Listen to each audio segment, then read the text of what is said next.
भगूरमध्ये मावा निर्मितीवर एलसीबीचा छापा. 1,22,000चा मुद्देमाल जप्त.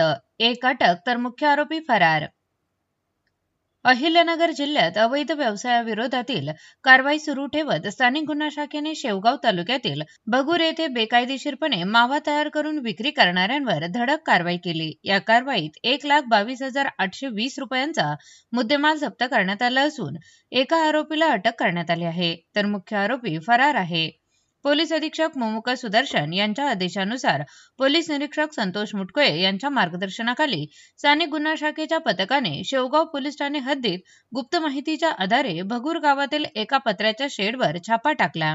छाप्यात संकेत कडूबाळ गरुड हा मशीनच्या साह्याने मावा तयार करताना आढळून आला. चौकशीत त्याने हा मावा नितीन ज्ञानदेव पुरणाळे यांच्या सांगण्यावरून तयार करत असल्याची कबुली दिली. पुरणाळे हा सध्या फरार असून त्याचा पोलीस शोध घेत आहेत. कारवाई दरम्यान पोलिसांनी रत्नछापा, सुगंधित तंबाखू, सुपारी मिश्रित मावा, बारीक व गोल सुपारी, मावा तयार करण्याचे इलेक्ट्रिक लोखंडी मशीन तसेच प्लास्टिकच्या पुड्या असा एकूण 1,22,820 रुपयांचा मुद्देमाल जप्त केला. या प्रकरणी शेवगाव पोलीस ठाण्यात गुन्हा दाखल करण्यात आला आहे. पुढील तपास शेवगाव पोलीस करत आहेत.